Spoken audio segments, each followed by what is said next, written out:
Amados irmãos, amadas irmãs, iniciaremos nossa conversa de hoje pelos registros contidos em Mateus 18, versos 21 e 22. Então, Simão, aproximando-se dele, disse: Senhor, até quantas vezes pecará meu irmão contra mim e eu lhe perdoarei? Até 7? Jesus disse-lhe: Não te digo que até 7, mas até 70 vezes 7.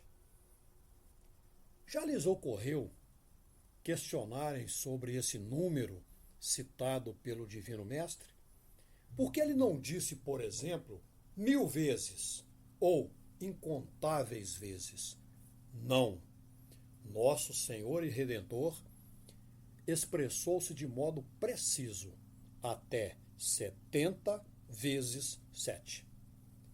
Que mensagem terá ele querido ensinar? Certamente, vocês lembram-se do que já conversamos sobre as letras do alfabeto hebraico, que contém múltiplas acepções e características. Sabemos que cada letra representa um número específico, o qual, por sua vez, expressa determinados significados. Assim, identifiquemos a intenção subjacente do ensinamento ministrado por nosso Senhor Jesus Hamashiach ao utilizar-se de uma composição numérica determinada. Ao multiplicar 7 por 70, obtemos 490.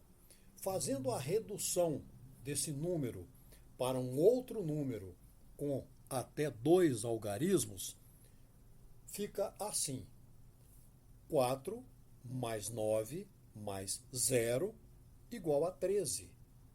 O número 13, em hebraico, é representado pela letra Mem, que é a 13ª letra do alfabeto dessa língua. Vejamos os significados, vou apenas apresentar alguns, da letra Mem. Ela representa água, fontes inesgotáveis, mistérios profundos, conhecimento da graça de Deus, pessoas, nações. O número 70 corresponde à letra hebraica Ain, que representa olhar, visão, compreender e obedecer. O número 7 corresponde à letra Zain, que tipifica a luz que retorna do homem para Deus, espada, alimento, tempo, lembrança, e simboliza também completude e o reinado de nosso Senhor Jesus. Decodificando, portanto, a frase emitida pelo Mashiach. Ao cumprirmos a ordenança emitida por ele, demonstramos a compreensão e a obediência no tocante à completude de seu reinado. E, desse modo, qualificamo-nos para recebermos fontes inesgotáveis, advindas do conhecimento da graça do Altíssimo Deus. Essa é a força extraordinária do perdão. Nosso tema de hoje. Pergunto-lhes: é fácil perdoar? Vocês provavelmente responderão: ao contrário, é muito difícil, dado que mágoas e outros sentimentos ruins nem sempre desaparecem com a rapidez de um estalar de dedos. Por isso, para consolidarmos o perdão, que estivermos dispostos e dispostas, motivados e motivadas a conceder, precisamos do auxílio do Senhor Jesus, que maravilhosamente está sempre conosco, como garantiu em mais de uma oportunidade, até a consumação dos tempos. Já nesta introdução ao tema, cabe uma importante reflexão. qual é nossa grande motivação para perdoarmos? Tenho certeza de que vocês responderão em uníssono. O perdão de Deus é a força maior que nos move a praticar o perdão. Entretanto, já devemos ter muito firme em nossos corações e espíritos que perdoar não significa persistir em situação abusiva ou perigosa, mas abandonar o ressentimento e a vontade de retribuir a ofensa. Perdoar ao próximo não é uma opção para nós. Pessoas seguidoras inarredáveis de nosso Senhor Jesus Hamashiach, mas uma ordenança tão poderosa que tem força de mandamento. Evoquemos as palavras do próprio Senhor Jesus, ensinando-nos a orar ao Pai Celestial, relatadas em Mateus 6:12. Perdoa, Pai, nossas dívidas, assim como perdoamos aos nossos devedores. Nessa indelével lição, o Messias tornou claro que a oferta de perdão de Deus é inseparável da nossa vontade de perdoar a outrem. Então, qual é a natureza desse vínculo? Em primeiro lugar, perdoar a outrem quando nos fazem mal faz parte da nossa gratidão ao Altíssimo Deus por ter perdoado nossos pecados por meio da crucificação e morte de seu Filho unigênito amantíssimo, nosso Senhor Jesus. Nunca nos esqueçamos de que o perdão de Deus se baseia exclusivamente em seu amor ilimitado e incondicional e em sua graça infinita e também incondicional que não merecemos, porque nada somos, nada temos, nada podemos e nada valemos. A título de confirmação, a palavra grega para dívidas, que consta lá a passagem que acabei de ler, é ophelemata, que significa literalmente dívida, com acepção de ofensa grave ou pecado. Sim, porque quebramos a lei de Deus, contraímos dívidas com Ele, tão imensas e superiores às nossas forças que jamais poderíamos quitá-las. Se pedirmos a Deus que perdoe nossas dívidas gigantescas e impagáveis, enquanto nos recusamos a perdoar as pequenas dívidas que as pessoas têm conosco, estaremos agindo, na melhor das hipóteses, de maneira inconsistente, incongruente, e na pior das hipóteses, de maneira totalmente hipócrita e execrável. Em segundo lugar, perdoar as pessoas é uma demonstração poderosa de que as amamos. Como Deus é o Pai que nos ama, Ele quer perdoar nossos pecados para restaurar nossas relações com Ele. Assim como o Altíssimo Deus quer que amemos nosso próximo, ao qual da mesma maneira devemos perdoar. Ouçamos agora o ensinamento transmitido pelo apóstolo Paulo em Colossenses 3, versos 12 a 15, que passo a ler. Revesti-vos, pois, como eleitos de Deus, santos e amados, de entranhas de misericórdia, de benignidade, humildade, mansidão, longanimidade, suportando-vos uns aos outros e perdoando-vos uns aos outros, se alguém tiver queixa contra outro. Assim como o Messias vos perdoou, assim fazei vós também. E sobre tudo isso, revesti-vos de amor, que é o vínculo da perfeição. E a paz de Deus, para a qual também fostes chamados em um corpo, dominem vossos corações e sede agradecidos. Edificante, maravilhosa e tocante mensagem. Amados irmãos e amadas irmãs, conclamo vocês, com ênfase, a meditar sobre essa passagem e a desvendar o que nela está contido. Ou seja, como nos desafia em nossas relações com as pessoas que nos magoaram de alguma forma. Deve enraizar-se firmemente em nós que perdoar os outros pelo que nos fizeram é um teste infalível de nossa fé. Essa fé que deve fazer uma diferença verdadeira na nossa vida. Pergunto-lhes, como a fé está atuando agora na totalidade de vocês? Reconhecemos que perdoar a outrem não é fácil, nem mesmo parece natural, posto que nossa resposta natural é querer vingança quando alguém nos aflige, devido às profundas imperfeições, fragilidades e rachaduras que carregamos.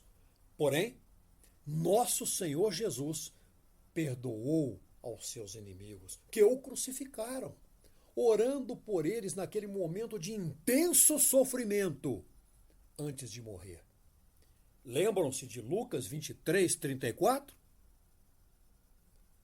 Pai, disse nosso Senhor Jesus, perto da morte, perdoa-lhes, pois não sabem o que fazem.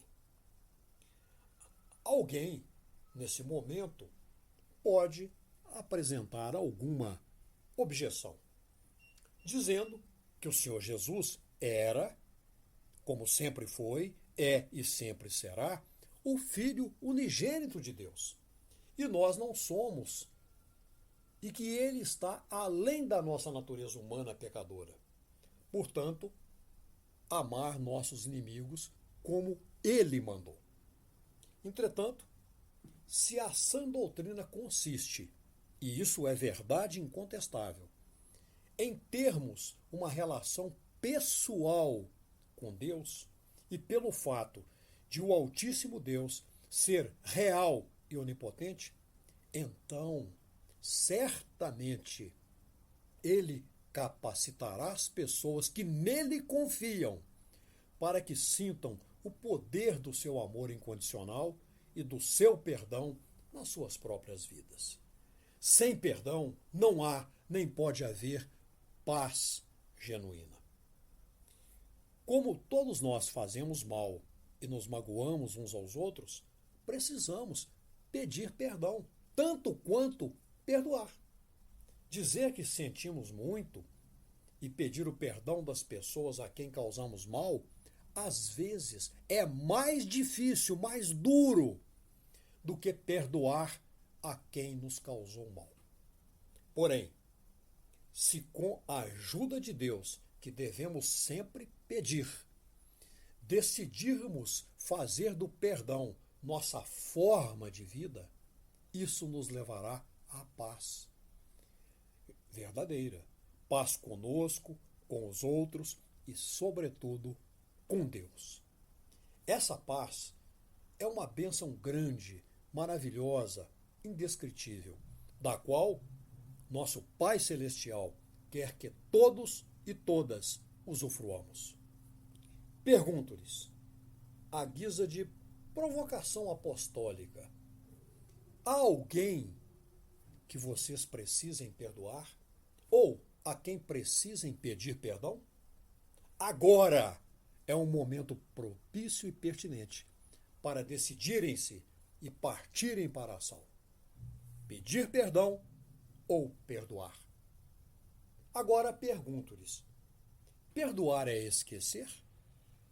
Ou seja, perdoar é uma espécie de tratamento de choque que apaga instantaneamente da memória um passado recente? Ou, mais apropriadamente, podemos compará-lo a uma cicatriz. Como assim? Vocês dirão. E eu respondo, acompanhe-me. Quando nos machucamos, quando nos injuriamos, como resultado da ferida, resta-nos uma cicatriz. Sempre ou quase que olhamos para a mesma, lembramos-nos de quando, onde e como aconteceu o incidente. Isso não quer dizer que necessariamente ainda nos cause dor ou desconforto. Na maioria das situações, muito pelo contrário, a cicatriz torna-se inaparente, indiferente para nós. Não provoca dor, não causa nada, apenas, eventualmente, evoca a lembrança do ocorrido no passado. Podemos, então, afirmar que o perdão, portanto, não indica necessariamente o esquecimento imediato da ofensa, mas o não sentir dor com a lembrança do ocorrido. Como podemos perdoar no íntimo, profundamente? Digo-lhes que perdoar efetivamente envolve o compromisso de não mais levantar a questão que gerou a ofensa. O perdão ensinado nas Sagradas Escrituras abrange 4 promessas essenciais. Primeira, evitar a colocação da ofensa sobre a cabeça do ofensor. Segunda, não falar a respeito do ocorrido.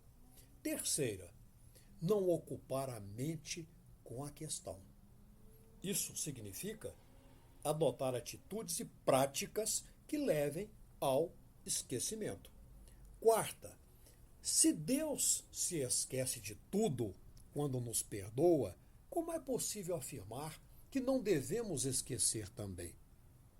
Precisamos harmonizar os textos bíblicos de Jeremias 31, 34 e Isaías 43, 25, que sugiro fortemente que leiam, meditando profundamente sobre eles, que afirmam que Deus se esquece de nossos pecados. Aí vocês dirão, espera aí, Deus é onisciente e não pode esquecer? Digo-lhes, o esquecimento mencionado nesse trecho, na realidade, é uma maneira hebraica de referir-se ao ato de perdoar. Porque perdoar é esquecer, no sentido de que alguém sepultou o problema. Perdoar equivale a prometer nunca mais se lembrar de uma ofensa feita contra si por outra pessoa. Lembrar-se aqui é empregado no sentido de ventilar novamente, trazer à baila novamente. Sugiro que leiam a 3ª carta de João, capítulo 1, verso 10. O verdadeiro perdão humano leva ao esquecimento. Sim, quando alguém se recusa a ventilar novamente uma questão, mesmo para si, prontamente se esquece. Quando não podemos esquecer, é porque nos lembramos ativamente. O esquecimento no tocante ao Altíssimo Deus traduz a disposição dele de enterrar a questão para nunca mais levantá-la. É isso que se requer no perdão humano. Repito, perdoar é esquecer, sim, no sentido de sepultar o problema e equivale a prometer nunca mais relembrar uma ofensa feita contra si por outra pessoa. Nesse momento, surge-me uma pergunta pertinente. O perdão traz benefícios reais? Digo-lhes, com certeza. Podemos listar alguns para ilustração, com extrema facilidade. Por exemplo, benefícios espirituais. Nosso relacionamento com o Altíssimo Deus será bem melhor. Mentais, preveniremos múltiplas enfermidades, pois teremos paz mental. Físicos, a paz mental irá proporcionar-nos saúde, vigor e ânimo. Sociais, nosso relacionamento com os outros, com as outras pessoas, ficará aprimorado. Então, vamos desfrutar de todos esses benefícios agora? Meditem sobre isso, por favor. E lembremos sempre, o Altíssimo Deus quer que perdoemos. Se Ele nos ordena perdoar, é porque nos provê poder para isso, como é dito em Filipenses 2:13. E Ele sabe que tal atitude sempre será o melhor para a nossa felicidade real. O sempiterno Criador jamais exige de nós mais do que podemos dar. Vivenciemos então a maravilhosa sensação de recebermos o perdão de Deus. Assim, visualizemos também a emoção que a pessoa ofensora pode sentir caso lhe perdoemos. Agora, façamos um pequeníssimo parêntese vocabular. A palavra perdoar, que aparece em Mateus 18:21, em grego, é a palavra aphesso, do verbo aphiemi. E ela tem vários significados. Vou relatar alguns. Deixar ir, deixar de lado uma dívida, desistir, não guardar mais, deixar alguém a fim de ir a outro lugar, partir, deixando algo para trás, deixar alguém ou não o tomar como companheiro ou companheira, partir de modo que o que é deixado para trás possa ficar, abandonar. Observem, perdoar, em grego, tem um núcleo de acepção que aponta para deixar passar, deixar para trás, seguir em frente, deixando as bagagens do desentendimento para trás. Vocês devem estar se perguntando: como deve ser o pedido de perdão a Deus? Lembremos que um dos atributos mais marcantes que integra o próprio coração do sempiterno Deus é o amor. Tanto que o profeta Miqueias nos mostra que pelo fato de o Criador ser um Deus perdoador, ele lança nossas transgressões no mar do esquecimento. Por favor, leiam Miqueias 7, versos 18 e 19. Assim, quando há em nós um arrependimento sincero, o Altíssimo Deus perdoa-nos e deixa para trás nossas transgressões. Elas não se acumulam, são esquecidas. Ou seja, quando nos arrependemos e pedimos perdão, o sempiterno Iá, o Altíssimo, único e verdadeiro Deus vivo, segue em frente conosco e espera que façamos o mesmo. Mas insistem vocês, como devemos pedir perdão a Deus?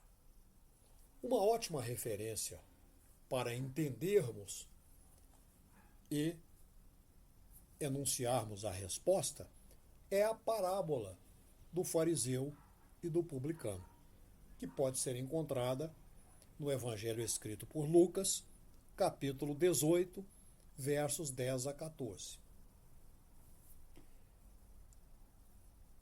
Ambos, fariseu e publicano, apresentaram-se ao Altíssimo Deus em oração.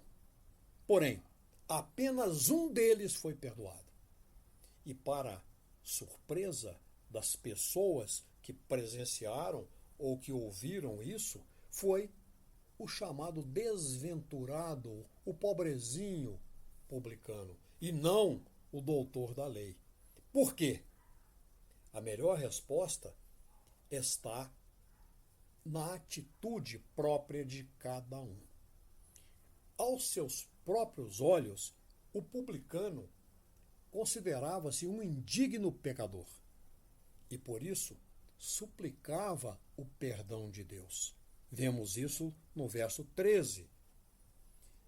Ele foi perdoado, disse nosso Senhor Jesus, e não o fariseu, no verso 14. Ou seja, o Senhor Jesus está ensinando aqui que o segredo para alcançarmos o perdão do Altíssimo Deus está em nossa atitude. Se houver em nós arrependimento sincero, Ele atenderá a nossa súplica e nos perdoará. Porque somos merecedores? Merecedoras? Absolutamente não. Nenhum mérito temos. Mas fomos perdoados e perdoadas por causa da intercessão de nosso Senhor e Salvador, Jesus Hamashiach, cujo sangue expiou nossos pecados, nossas maldições e transgressões. O perdão é manifestação de graça. A graça em pessoa, nosso Senhor Jesus, o Filho unigênito de Deus, demonstrou isso no ápice do seu sofrimento físico, conforme podemos conferir em Lucas 23, 33 a 35, que vou ler. Quando chegaram a um lugar conhecido como Caveira, Calvário, Gólgota, crucificaram-no ali com os criminosos, um à direita e outro à sua esquerda. Apesar de tudo, Jesus dizia: Pai, perdoa-lhes, pois não sabem o que fazem. A seguir, dividiram entre si as vestes de Jesus, tirando sortes. Uma grande multidão estava presente e a tudo observava, enquanto as autoridades ridicularizavam, exclamando: Salvou os outros, pois agora salve-se a si mesmo, se é de fato o Mashiach de Deus, o escolhido. Ou seja, o Senhor Jesus ali estava exposto à vergonha, condenado como um criminoso. Sua honra estava aposta, à mostra, injustiçado por pecadores, zombado de maneira sem precedentes. Sua essência estava sendo questionada, ou seja, se ele era mesmo filho de Deus. Ele tinha todo o direito de acabar com tudo o que estava acontecendo naquele momento. Aliás, tinha direito e poder para isso. Mas decidiu trilhar o caminho do amor. E uma das atitudes desse caminho é o ato do perdão daqueles que estavam no contexto e de todas as pessoas que vierem a crer no seu nome. Só num ato assim, alguém poderá conhecer a infinita e misericordiosa graça do Altíssimo Deus. Aí vocês perguntam: cabe a uma pessoa discípula de nosso Senhor Jesus perdoar? Respondo categoricamente sim, sempre, incondicionalmente. Por quê? Recebemos o chamado para sermos pessoas discípulas do Senhor Jesus. E nesse caminho, Ele quer que nos tornemos todos os dias um tipo de pessoa diferente no mundo. Pessoas iguais a Ele, o que implica em seguir seus passos e reproduzir suas atitudes. Leiamos, a propósito, o que o apóstolo Paulo nos diz a esse respeito em Colossenses 3, verso 13. Diz Paulo: zelai uns pelos outros e perdoai-vos mutuamente. Caso alguém tem algum protesto contra o outro, assim como o Senhor vos perdoou, assim também procedei. Em Jesus e por meio dele, recebemos o perdão de Deus. Assim, antes estávamos na condição de inimizade. E esse perdão coloca-nos agora na condição de amizade e proximidade com o Altíssimo Deus. E temos paz com ele, como está dito em Efésios 4, verso 32. Leiamos. Sejam bondosos e compassivos, uns para com os outros, perdoando uns aos outros, da mesma maneira como Deus vos perdoou no Messias. Portanto, amados irmãos e amadas irmãs, perdoar não é uma escolha. Perdoar é um ato que precisa estar na vida de uma pessoa discípula do Senhor Jesus, bem como é uma orientação clara, com força de mandamento. Confiramos também uma outra passagem, Lucas 6, verso 37. Não julgueis e não sereis julgados. Não condeneis e não sereis condenados. Perdoai e sereis perdoados. Mas como perdoar? Como se faz? Um dos poderes da atitude do perdão é, antes de tudo, liberar quem está perdoando e não simplesmente a pessoa que está sendo perdoada. O rancor mancha o coração e essa mácula alastra-se pelo corpo, causando numerosas enfermidades, especialmente no campo emocional e afetivo. Quando ocorre a liberação do perdão, o corpo, a mente e o coração são libertados para seguir e viver em paz. Pergunto-lhes, alguém entre vocês já parou para pensar que guardar mágoa faz mal apenas para quem a conserva? O que fazer então? Em nome do Senhor Jesus, devemos liberá-la, deixando de viver em prisão no passado, independente do que tenha acontecido. Vamos ver com mais detalhes. Perdoar é um ato de amor, cujos alvos devem ser sempre pessoas. E não se esqueçam de que todo ato de amor é recíproco. Pode ser que ao perdoarem, não colham da pessoa em que plantaram, no caso, o alvo do perdão. Mas certamente a semeadura do perdão produzirá o fruto para o qual foi semeado. Porque de alguma forma a infinita misericórdia do Altíssimo Deus moverá corações a favor de vocês também. Mas lembremos-nos sempre, estou enfatizando, de que perdoar não é simplesmente esquecer. Esquecer puramente é como uma amnésia, um apagamento de lembrança. Perdoar é muito mais do que isso. É liberar-se e, consequentemente, liberar outras pessoas. É um exercício diário, pois todos os dias precisamos decidir perdoar. Sim, não basta uma vez. Perdoar é também decisão tomada diariamente em nosso interior, até que a lembrança do prejuízo que tivemos não nos faça mais qualquer mal.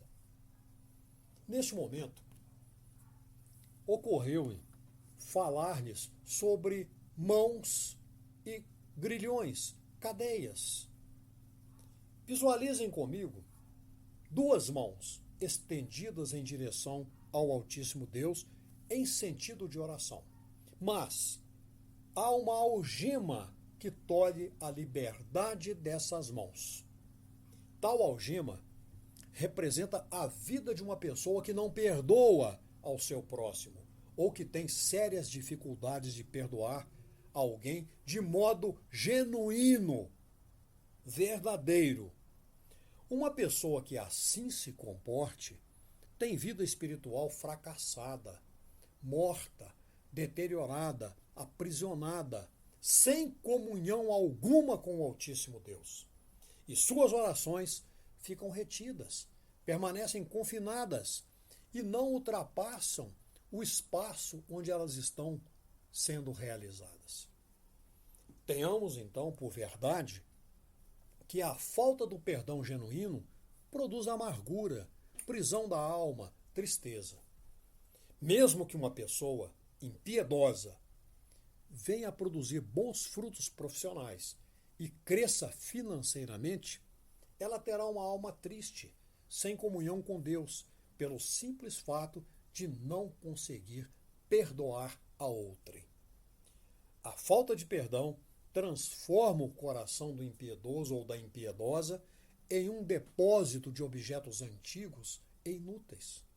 Ou, para ser mais preciso e contundente, a falta de perdão transforma o coração dessa pessoa impiedosa em um ferro velho, ou mesmo um lixão urbano.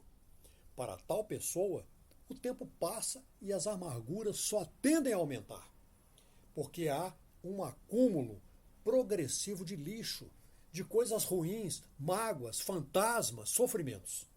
Sim, porque um coração com essas características é um órgão doente, contaminado, frágil às investidas de Satanás, que está sempre ao derredor, buscando estratégias de fazer a pessoa decair, mediante suas acusações, suas tentações, suas seduções. Ou seja, o diabo, aproveitando-se desse cenário propício para operacionalizar seus ardis, suas astúcias, mostra a essa pessoa tudo de ruim que ela viveu e sofreu, prendendo-a e oprimindo-a em lembranças negativas. Essa pessoa, assim, fragilizada, depauperada, tem o coração transformado em um baú de recordações sombrias. Acompanhem comigo. Analisemos o seguinte: mente inquieta, coração doente e amargurado, alma aprisionada. É isso que acontece com a pessoa que retém o perdão. Dessa maneira, não há como tal pessoa tornar-se ou manter-se santa e ter comunhão com Deus. Nosso Senhor Jesus Hamashia ordena que perdoemos ao próximo, independentemente das circunstâncias e do que ele ou ela fez, para recebermos a libertação da alma, a cura, a verdadeira liberdade humana que está nele e que ele nos transmite. Por isso, o Filho de Deus não sugere nem pede que perdoemos. A todas as pessoas, ele manda, ordena, determina, com toda a autoridade que recebeu de seu Pai Celestial: perdoem.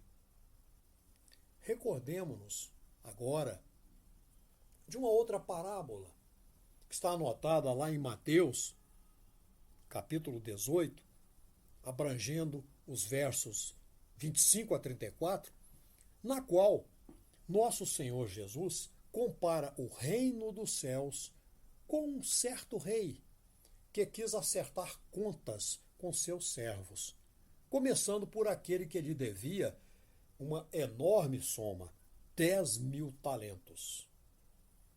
E não tendo ele com que pagar, relata Mateus, seu senhor mandou que ele, sua mulher e seus filhos fossem vendidos, com tudo quanto tinha, para que a dívida lhe fosse quitada.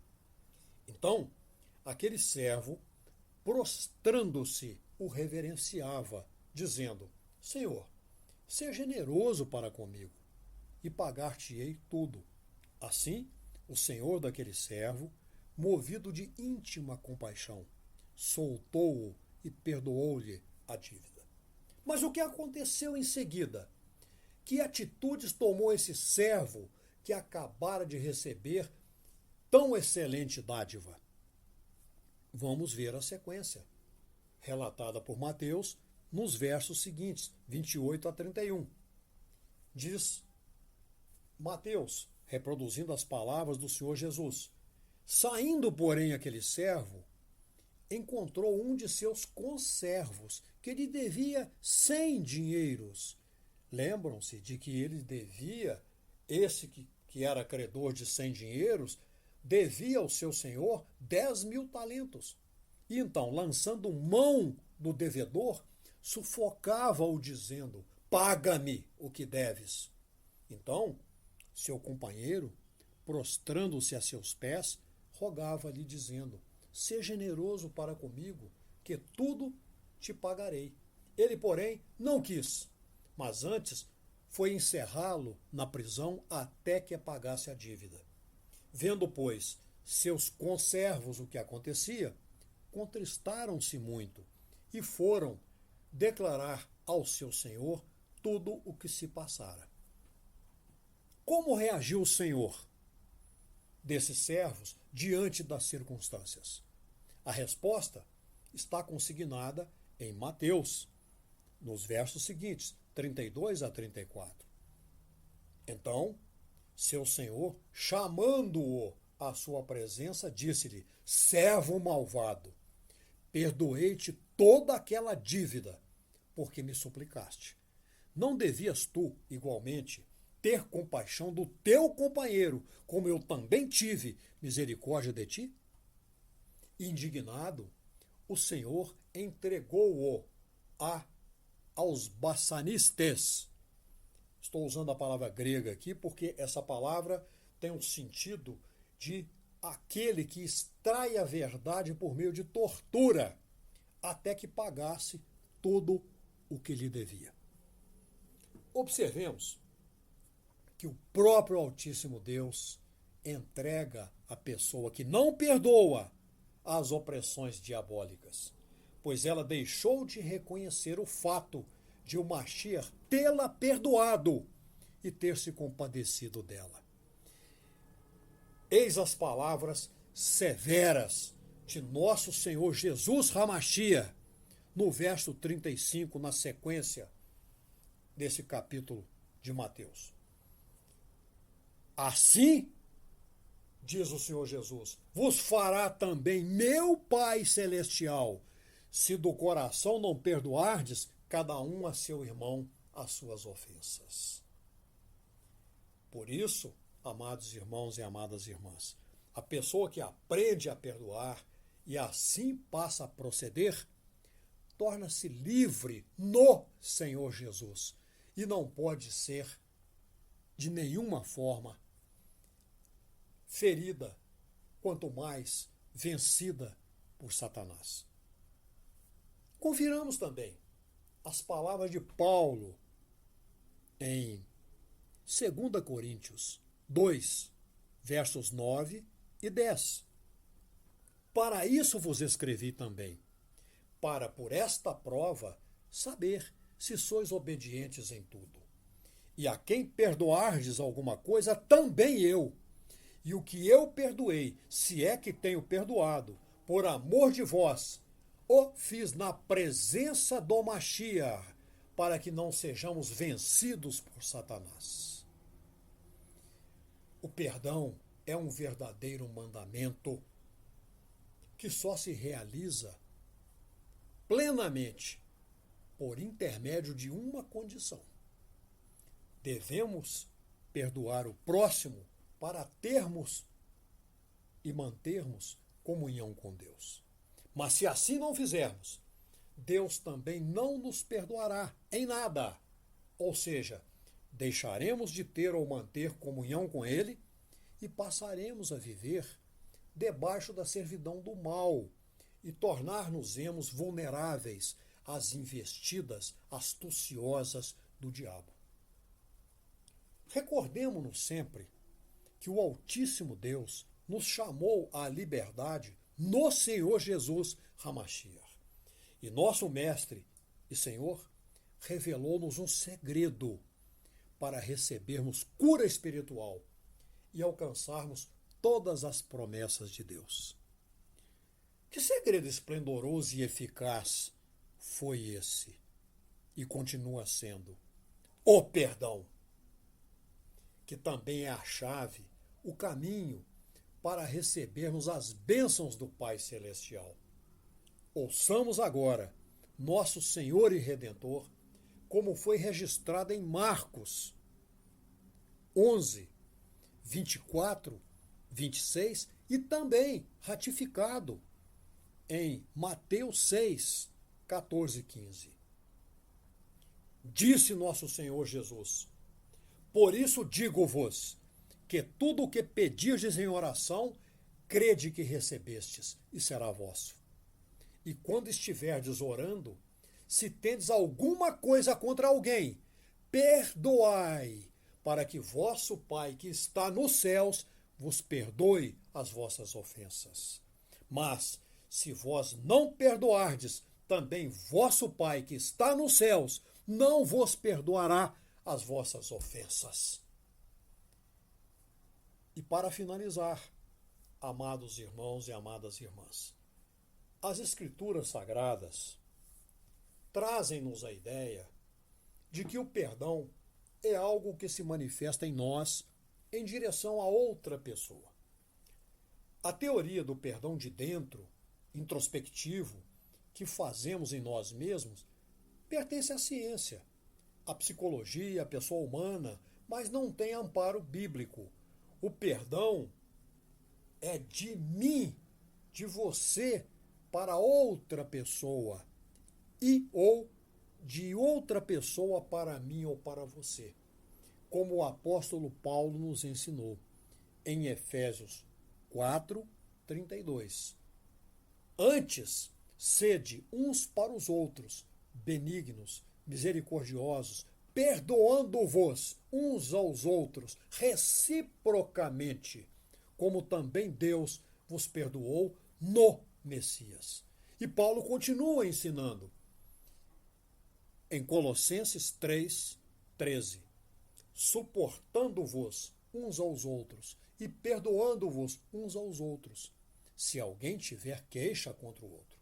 Assim como o Senhor Jesus vos perdoou, assim fazei vós também.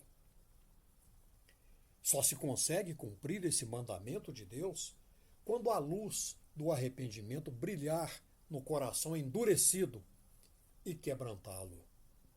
Sem essa luz, a raiz da amargura, a dureza do coração e o distanciamento de Deus vão permanecer.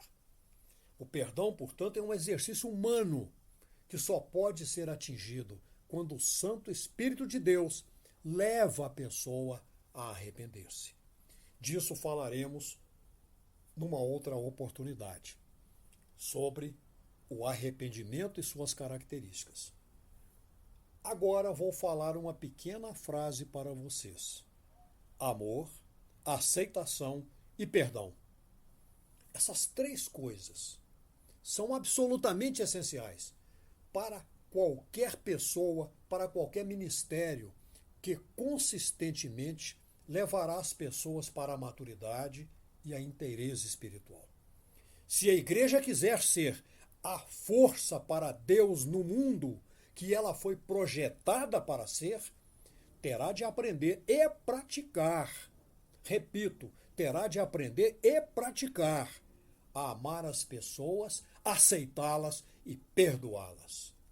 Deus, o Altíssimo Deus, o soberano Deus, quer que seus filhos estejam livres de ressentimento, críticas e atitudes que revelem falta de perdão. Se a pessoa crente verdadeira não é capaz de pedir perdão e a pessoa ofendida não se sente disposta a perdoar, ambas correm o risco de impedirem o fluir da unção do Santo Espírito de Deus em suas vidas e em seu ministério. A garantia mínima que devemos dar às pessoas é que elas são e serão amadas sempre, sob qualquer circunstância, sem exceção, sem acepções. A segunda garantia é que elas serão totalmente aceitas, sem reservas. E a terceira coisa que devemos assegurar é que não importa quão miseravelmente caíram ou quão descaradamente pecaram, receberão o perdão sem reservas, que será delas se o pedirem, sem deixar um gosto amargo na boca de ninguém. Isso conduz-nos a um ponto crucial. A igreja precisa entender que seu papel fundamental como corpo do Mashiach é o de serva, serva de nosso Senhor e Redentor Jesus HaMashiach, servindo como ele serviu. Precisa entender que deve exercer o papel inarredável de ser um lugar de cura, redenção, aceitação e perdão. Quando compreender isso em entendimento e prática, a igreja realmente será, como o Senhor Jesus determinou, o sal da terra e a luz do mundo. Amém. Amém.